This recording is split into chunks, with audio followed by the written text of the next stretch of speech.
Todo mundo bem? Que bom ver vocês todos, que alegria estar aqui, muito bom. Olá vocês todos no online, que legal. Pessoal, nós estamos iniciando agora, na nossa nova série Inteligência Relacional, baseado nesse livro fenomenal aqui de Dharius Daniels, autor fantástico. Primeiro livro dele aqui no Brasil, mas lá nos Estados Unidos tem vários livros. Talvez a Edilan esteja trazendo vários livros dele, realmente tremendo homem. Todos os livros dele são livros assim, altamente pensantes, né? Quando a gente fala assim, inteligência relacional, a gente já pensa assim, inteligência emocional, né? Mas não é isso. Inteligência relacional é um conceito completamente novo, completamente diferente. Também quero falar com vocês que nós, essa semana, aqui na Ilan, também vocês no online, nós estamos iniciando essa semana os nossos GTs. Então, quero que vocês fiquem de olho, tá?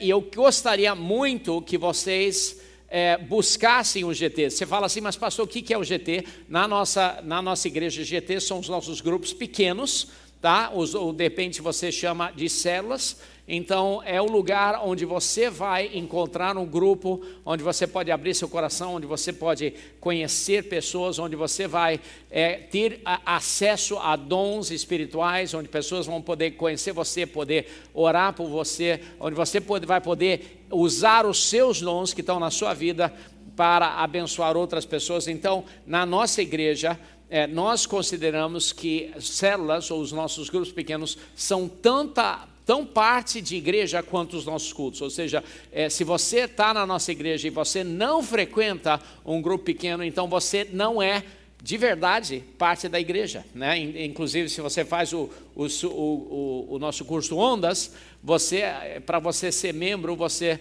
não só tem que frequentar o nosso culto, mas você diz também que se você for membro, você vai frequentar os nossos grupos pequenos. Então, muito importante você frequentar. Ache um grupo hoje mesmo em cada uma das nossas ilãs ou no online, no nosso site. Você vai ver ali, tem um painel onde você pode ver os GTs. Então vamos ver imediatamente. Deixa eu falar um pouquinho aqui com vocês. Eu não sei se você já teve a oportunidade de pensar sobre inteligência relacional, de pensar, não é inteligência emocional, mas não sei se você já teve relacionamentos na sua vida que elevaram a sua vida. Não sei se você já teve relacionamentos que você pensa assim, poxa, esse relacionamento realmente elevou a minha vida. Ou de repente, se os relacionamentos em volta de você são aqueles relacionamentos que desgastam você, e você fala assim, puxa, com amigos assim, quem é que precisa de inimigos? Já viu isso? Né? Ou de repente você fala assim, puxa, eu tenho amigos, mas nem aqui nem ali. Algumas pessoas têm amigos que são neutros, né? Nem ajuda, nem diminui.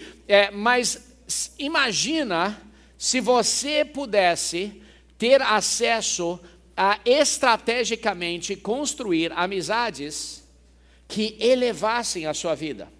Agora, deixa eu fazer uma pergunta para você. Será que isso seria ter amizades interesseiras? Será que se você gerasse estratégias para ter amigos que elevassem a sua vida, será que isso seria ser uma pessoa interesseira? Né? Ou seja, se você fosse para casa e você falasse assim, poxa, eu vou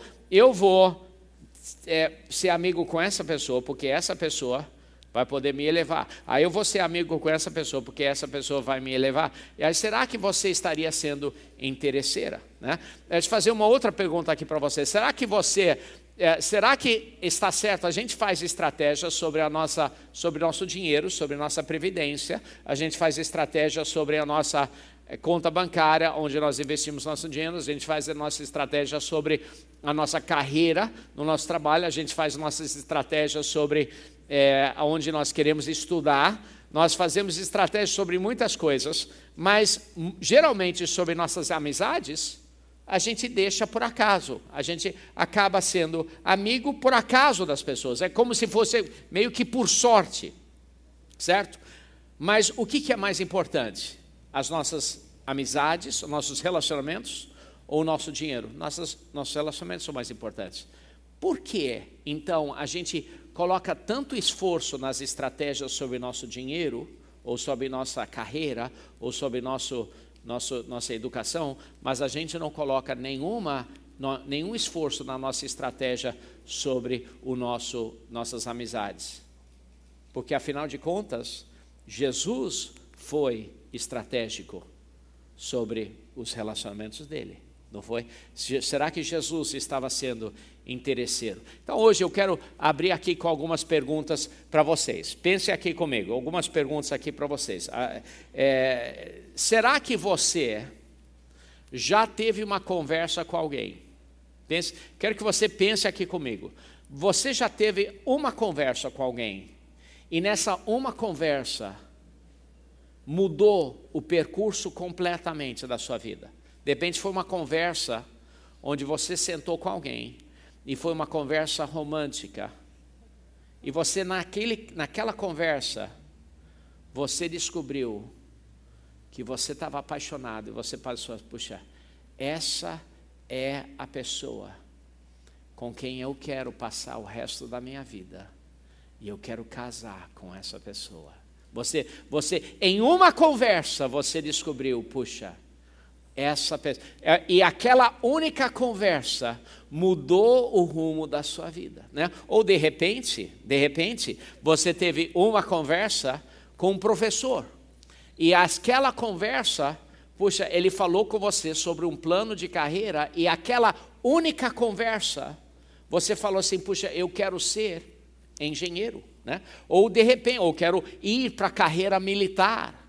Por causa de uma conversa, todo o direcionamento da sua vida mudou por causa de uma conversa. Ou de repente foi uma conversa, uma única conversa, de repente com um empresário. E em uma conversa o empresário passou assim uma ideia e bum, levantou assim, cara, eu vou abrir uma empresa de sacolé, ou não sei, alguma coisa, e você pensou assim, eu vou ser o rei do sacolé, e você, por causa de uma conversa, você iniciou uma empresa que fez aquilo e mudou a trajetória da sua vida por causa de uma coisa. De repente, olha só, de repente você sentou com uma pessoa, e por causa de uma conversa, em uma conversa, ela falou com você sobre Jesus, e em uma conversa a sua eternidade foi transformada.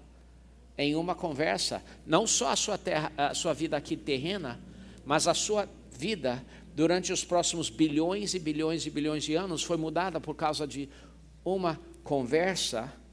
De repente, você estava sentado com um grupo de amigos e vocês conversaram sobre um versículo. E de repente você viu aquele versículo de maneira diferente e uma revelação viu e bum, de repente e isso mudou o seu conceito. Eu lembro quando eu conversando com um amigo, ele mostrou para mim aquele versículo Salmos 92:13. Os que estão plantados na casa do Senhor florescerão nos atos do nosso Deus. Eu lembro até agora. E aquilo mudou aquele versículo mudou a minha filosofia de igreja, do conceito de estar firme, de estar plantado, mudou. Eu lembro em outro momento, eu conversando em uma conversa com outro amigo, onde a gente viu aquele versículo em Isaías 49, versículo 6, é coisa pequena demais você ser chamado para as tribos de Israel, também farei você uma luz às nações. E naquele momento eu entendi o nome da nossa igreja, Igreja Luz das Nações. Foi uma conversa que mudou. Quantos de vocês, em uma conversa, o percurso da sua vida mudou? Agora pense comigo, não seria incrível se você, por causa de momentos estratégicos, pudesse aprender a ter mais dessas conversas na sua vida? Isso é inteligência relacional. Aprender a estrategicamente organizar a sua vida para ter mais dessas conversas e elevar a sua vida, porque estrategicamente você tem mais acesso a mais dessas conversas. Agora, deixa eu fazer perguntas ao inverso. Imagina, você conhece alguém que em uma conversa apenas, essa pessoa falou com alguém, e em uma conversa, a pessoa ficou desencorajada e decidiu parar de estudar. Em uma conversa, falou assim, não, eu não vou mais estudar. E às vezes foi no Fundamental 1, terceiro ano do Fundamental, falou assim, não, tá, eu vou sair, não vou mais estudar. Por causa de uma conversa, quando tinha 12 anos de idade, às vezes. Ou de repente, em uma conversa com alguém, na adolescência, alguém decidiu começar a experimentar cocaína ou crack. Em uma conversa isso aconteceu. Ou pior ainda, de repente em uma conversa a pessoa estava endividada e alguém falou assim, por que você não vende esse pacote ou esses 3 pacotes de cocaína e com você vendendo isso, você quita a sua dívida. E ele fez isso e depois ele ficou preso numa vida disso. Ou em uma conversa, ele pegou dinheiro emprestado de um agiota e aí ficou pego nisso. Ou de repente, em uma conversa, ele entrou com uma turma errada por causa de uma conversa. Uma coisa levou a outra e ele levou um tiro e foi morto. Quantos de vocês conhecem alguém, por causa de uma conversa, entrou numa direção errada da vida dele e uma conversa levou a ele ou ela num caminho errado para a vida dele? Quantos de vocês conhecem pessoas assim? Agora, inteligência relacional é estrategicamente montar a sua vida para que você tenha menos conversas desse tipo na sua vida. Olha, hoje nós vamos falar o mês todo sobre montar estratégicas divinas, estratégicas do ponto de vista de Deus, onde nós podemos elevar a nossa vida e elevar a vida dos outros, usando os dons de Deus na sua vida e liberando os dons de Deus na vida dos outros, através de inteligência relacional. Deus vai liberar na sua vida. Quantos de vocês estão prontos para isso? Vai ser um momento que você... Olha, muitas coisas vão desatar na sua vida nesse mês. Muitas coisas vão desatar. Vai ser um momento. Então, primeira coisa que eu quero falar com vocês é que existem relacionamentos que rebaixam a vida das pessoas. E existem relacionamentos que na sua vida, se você não tomar cuidado, podem rebaixar e arrastar você para baixo. E alguns de vocês hoje, talvez, estejam presos a relacionamentos que estão arrastando vocês para baixo. E alguns de vocês precisam aprender a cortar esses relacionamentos. Todo mundo pega sua mão assim, faz assim. Mesmo no online, você também no online faz assim, ó. Vamos ter que cortar. Mete o alicate e corta aquele relacionamento. Alguns de nós precisamos cortar relacionamentos. Olha, deixa eu mostrar aqui uma estatística louca. Essa estatística saiu no jornal O Dia, tá? Não saiu esse ano, mas uns 2 ou 3 anos atrás, essa estatística saiu e mostra que o número de crianças em favelas, dobrou. Crianças de 10 a 12 anos envolvidas no tráfico, dobrou nos últimos 10 anos. Ou seja, 10 anos atrás, 6% das crianças de 10 a 12 anos estavam envolvidas no tráfico.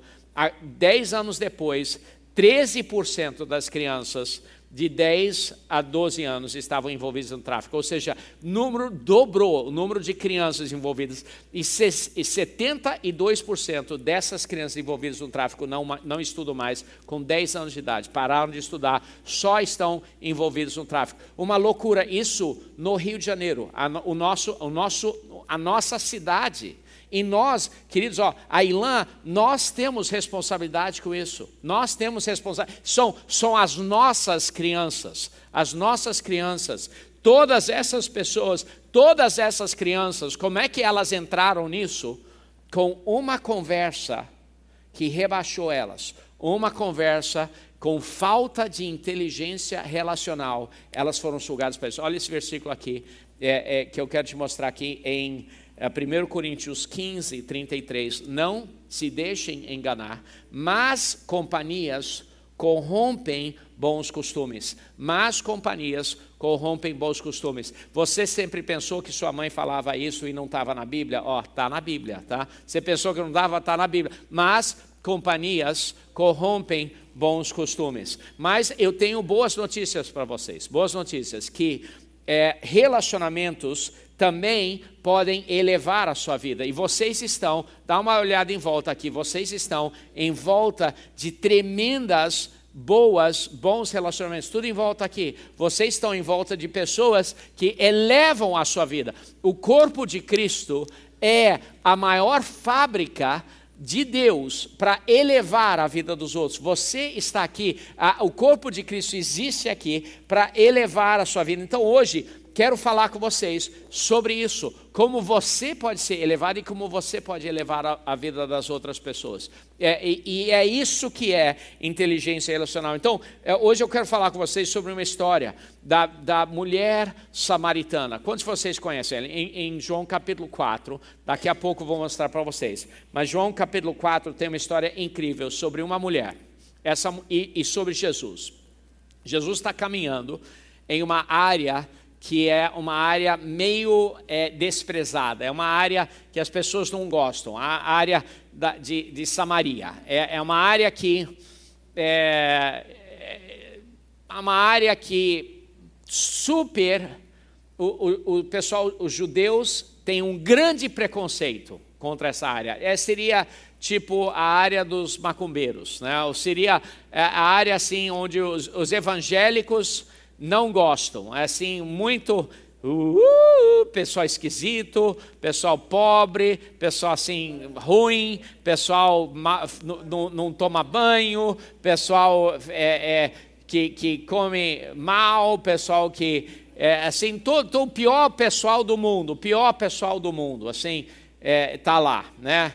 E aí, mas Jesus está andando lá, e aí ele para, ele está cansado, está quente, assim, dia oposto de hoje, não frio, quente, e ele para lá, cansado, os discípulos dele foram saindo um pouquinho, ele para lá, ele senta num poço, ele não tem como pegar água, ele senta num poço, e aí chega uma mulher que está com um cântaro para pegar água, e ele fala assim, querida, dá para a senhora pegar uma água para mim? E essa mulher,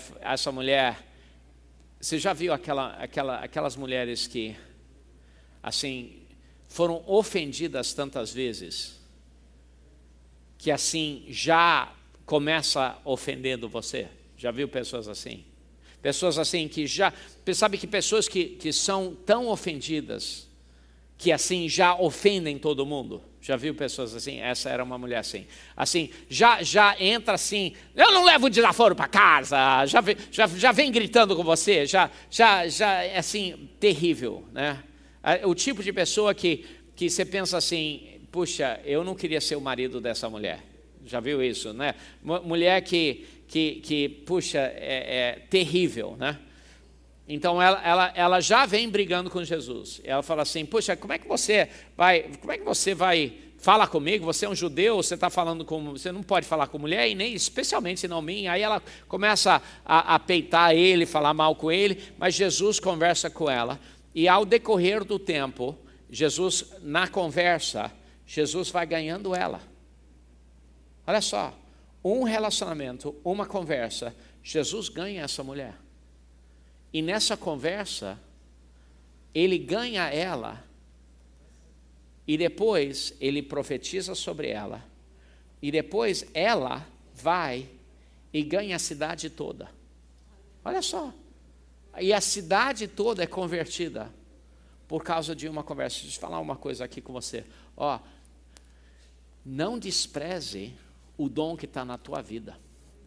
Não despreze o dom que está na tua vida. Imagina se você pegar esse negócio dos relacionamentos na tua vida, inteligência relacional na tua vida. Não despreze o que Deus deseja fazer na sua vida e através da sua vida. Imagina você, por causa do que Deus, os dons que Deus te deu, imagina bairros inteiros sendo transformados. Eu não estou falando só sobre sua família, mas também, eu estou falando assim, áreas todas sendo transformadas, porque você decidiu ser obediente, porque você decidiu ser usado, foi o que aconteceu ali. Mas não só isso, Jesus, uma conversa, elevou a vida daquela mulher, e aquela mulher transformou uma cidade. Agora, como é que Jesus elevou? Eu quero ensinar você. Jesus fez muita coisa, mas a gente não tem tempo para falar sobre tudo. Mas Jesus elevou a vida daquela mulher 3 maneiras. Eu quero mostrar aqui 3 maneiras que Jesus fez. Primeira coisa, como elevar uma conversa. Como é que você pode elevar a vida de alguém em uma conversa? Como é que você, em uma conversa, pode elevar a vida de alguém? Vamos ver aqui através de uma conversa. Primeira coisa que Jesus falou, ele falando algo inesperado. Jesus chegou para ela e ele falou com ela algo que ela não esperava. Sabia que muita gente entende tudo errado. Sabia disso? Especialmente sobre a Bíblia. Aqui tem muita gente religiosa. E tem muita gente que entende a Bíblia completamente errada.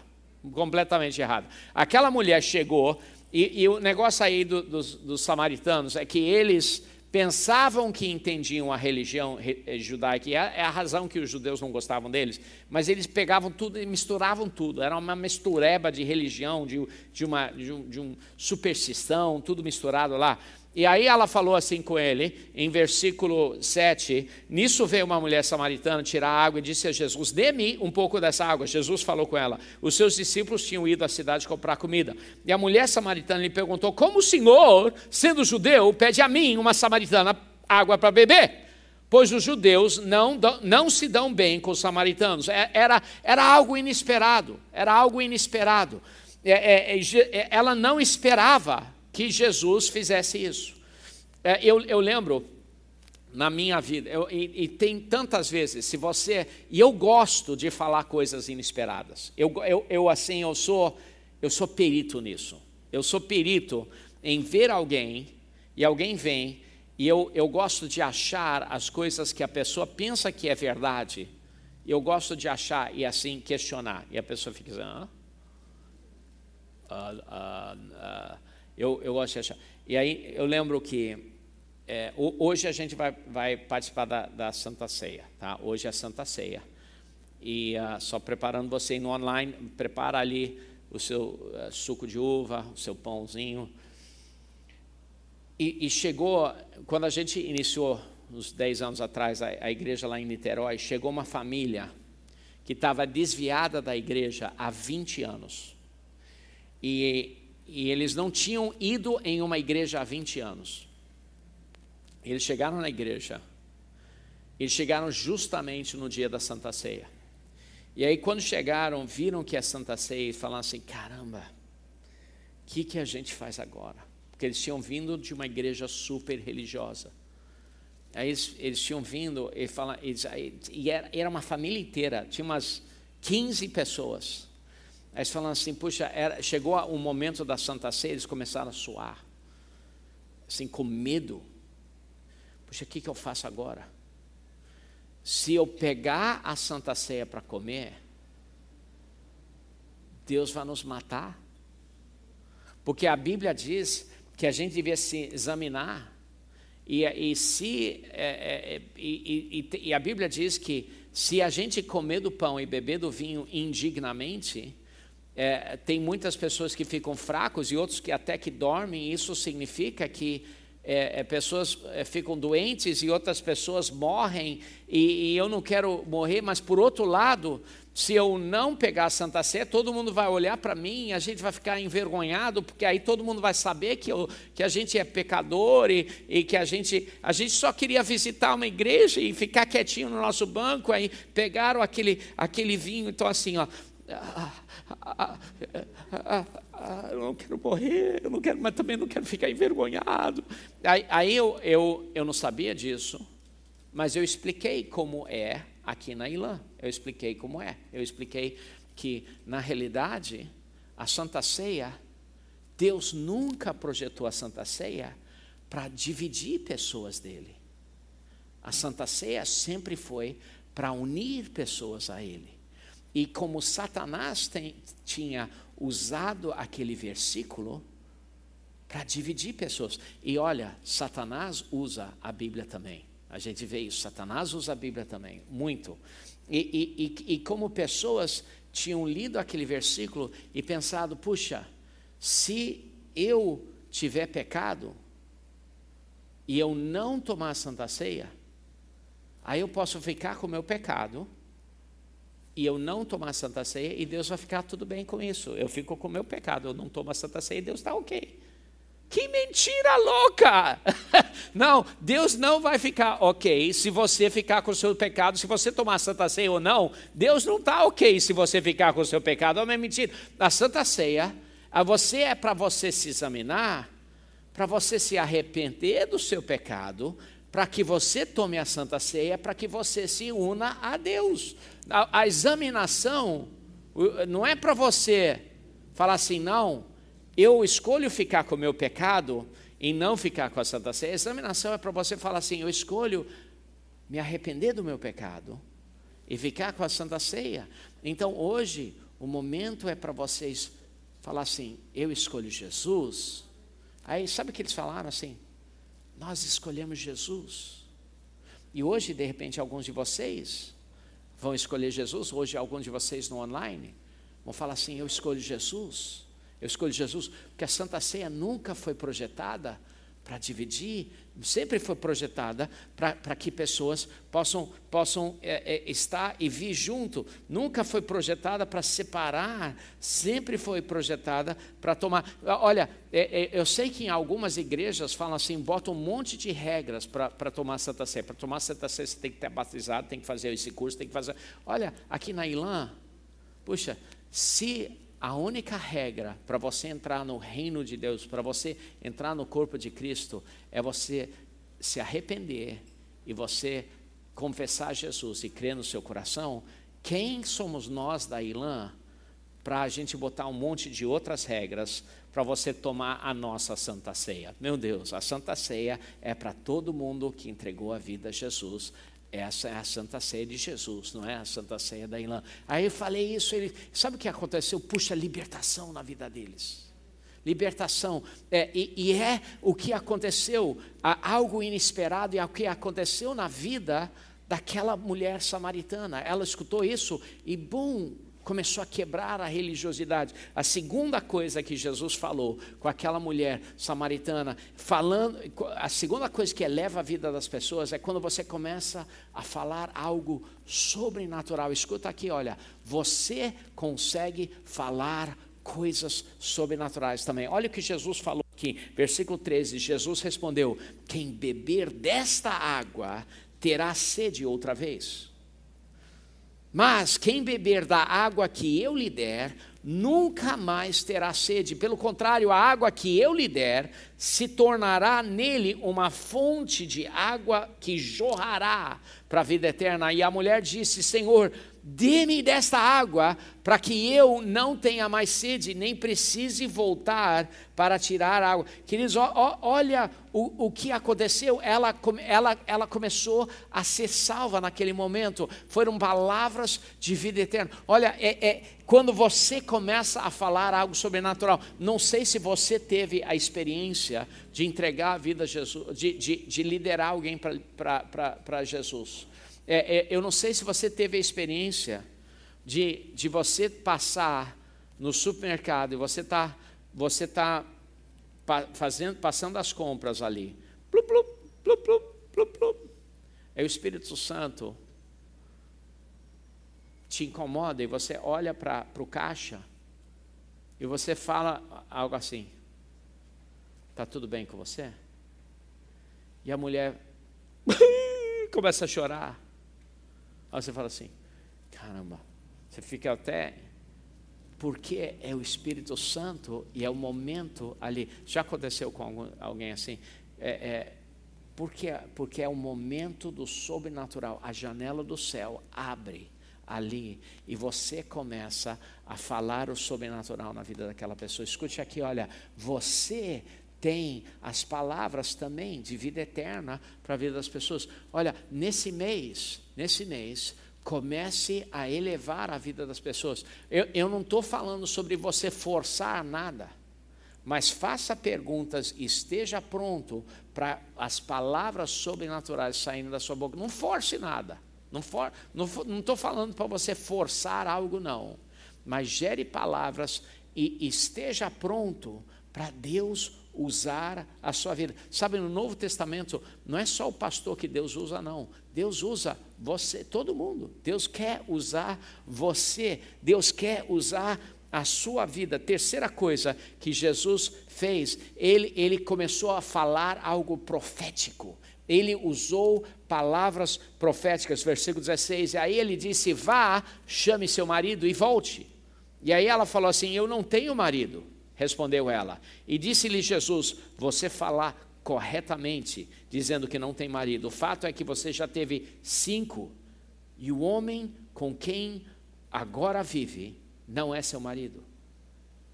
O que você acabou de dizer é verdade, disse a mulher. Senhor, vejo que é profeta. Queridos, a terceira coisa que Jesus usou para elevar a vida da mulher foi palavras proféticas. Olha, escute aqui, ó. Nem todos vocês são profetas, mas todos vocês podem profetizar. Escute aqui, nem todos vocês têm o dom de cura, mas todos vocês podem orar por uma cura na vida de uma pessoa. Vocês estão entendendo o que eu estou falando?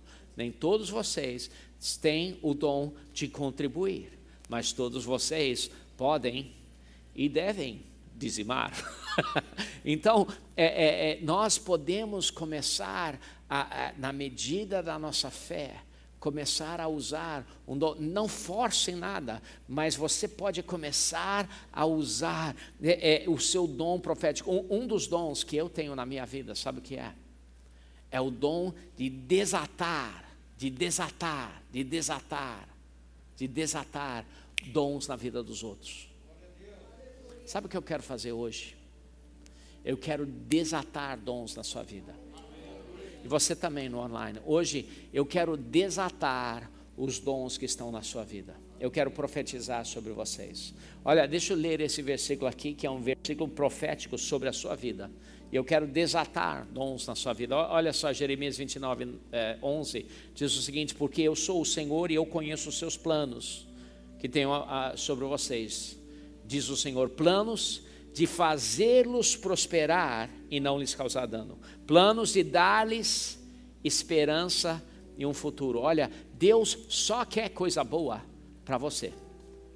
Ele só quer coisa boa para você. É isso. E Ele tem um plano para usar a tua boca para elevar a vida dos outros. Quantos de vocês recebem isso? Esse mês é o mês para você começar a testar isso. Esse mês é o mês para você começar a elevar a vida dos outros.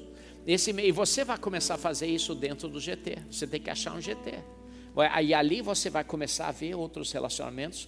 Você vai começar a falar coisas inesperadas. Você vai começar a declarar palavras que elevam os outros, palavras proféticas, palavras que levantam, encorajam a vida dos outros. Você vai começar a fazer isso. Mas olha o resultado disso. Sabe o resultado? A cidade toda foi ganha. A cidade toda foi ganha. A cidade toda foi ganha. Mas não é só isso, sabe? Às vezes a gente pensa que é só a gente que trabalha. Mas sabe, você também foi criado para receber. Sabe, um dos maiores apóstolos, um dos maiores homens de Deus aqui na terra, o grande apóstolo Paulo, ele também teve que ser elevado por outros, ele também teve que ser levantado, e aconteceu através do grupo pequeno da vida dele também. A sua vida também pode ser elevada. Não pense que você é acima, que você não precisa também ser fortalecido. Você também precisa de outras pessoas levantando a sua vida também. Você não é só você abençoando outros, você precisa disso também. Você precisa a sua vida pode ser elevada também. A sua vida também pode ser elevada. O último ponto aqui, sua vida também pode ser elevada. Eu quero falar com vocês sobre Paulo e Barnabé. Terminando aqui, Paulo e Barnabé. No livro de Atos, tem uma passagem eu quero ler aqui para vocês em Atos 9, 23. Decorrido muitos dias, os judeus decidiram de comum acordo matar Paulo. Mas Saulo, naquela época chamado Saulo, ficou sabendo do plano deles. Dia e noite, eles vigiavam as portas da cidade a fim de matá-lo. Mas os seus discípulos, quem são esses? É o GT de Paulo, o grupo pequeno de Paulo. Mas os seus discípulos o levaram de noite e o fizeram descer num cesto através de uma abertura na muralha. Paulo tinha um grupo de pessoas que ajudavam ele. Você precisa de um grupo de pessoas que ajudam você. Isso aí é um GT. Paulo tinha um grupo e quando Paulo entrou em apuros, tinha um grupo de pessoas que ajudavam ele. Quem é o grupo de cristãos que ajuda você? Não, você precisa de um grupo de pessoas que você confia, que ajudam você. Encontre um GT, você precisa, hoje ainda participa da feira de GT, encontre um grupo de pessoas. Quando chegou a Jerusalém, tentou reunir-se aos discípulos, mas todos estavam com medo dele, não crendo que fosse realmente um discípulo. Sabe por quê? Porque meses antes, ele estava matando os cristãos. Então, quando ele se converteu, os outros não acreditavam, pensavam que ele era um cara ruim ainda, pensavam que ele estava matando os cristãos. Então, tentou lá falar com Tiago, tentou falar com os outros cristãos, eles falam assim, não quero falar com ele não. Não fala para ele onde eu estou não. Não fala para ele onde eu estou não. Mas então Barnabé, um outro dos apóstolos, o levou aos apóstolos e lhe contou como no caminho Saulo vira o Senhor e lhe falara como em Damasco lhe havia pregado corajosamente em nome do Senhor Jesus. Contar uma história. Um dos grandes teólogos do século passado, Easton, teólogo, ele crê que a razão que Barnabé tão facilmente acreditou em Paulo é que provavelmente Barnabé, mesma idade de Paulo, Barnabé também é um judeu, também estudioso igual Paulo. Barnabé era de Chipre, Paulo era de Tarso, mas os dois tinham estudado em Jerusalém. A Bíblia diz que Paulo tinha estudado debaixo de um dos grandes fariseus chamado Gamaliel. Barnabé não diz quem ele estudou, mas ele também era estudioso. Dá-se a entender, Jerusalém não era tão grande naquela época, seria fácil entender que ele também tinha estudado debaixo de Gamaliel. É fácil entender que os dois se conheciam, da mesma idade, se conheciam, estudavam juntos quando eram adolescentes, 14 e 15 anos. E agora, talvez 7, 8, 9 anos depois, Barnabé foi lá, cara, não, esse aqui é meu amigo. Ele estava matando cristãos, mas ele é um cara sincero. E ele foi lá, Paulo, é verdade? Você se converteu? um relacionamento lá atrás restaurado. Escuta aqui, ó. Alguns de vocês vão ser usados para gerar pontes com pessoas que do passado e trazer eles para grandes coisas. Alguns de vocês vão ser usados. Deus está chamando alguns Barnabés aqui, apóstolos de encorajamento. Alguns de vocês vão ser usados para ser as pontes. Depende de pessoas do segundo grau, ou pessoas que você conhecia 10 anos atrás, para trazer eles de volta aqui para o reino de Deus. Eu estou crendo, eu estou orando que nesse mês, Deus vai colocar no teu caminho pessoas, e quando colocar no teu caminho alguém de 10 anos atrás, lembre-se dessa palavra e saiba que é Deus. Se você vai lá direto para ele, fala assim, Paulo, não sei o nome da pessoa que vai ser, mas creia que é Deus, e comece a lançar palavras que elevam a vida daquela pessoa. Pode crer, tá bom? E chame essa pessoa.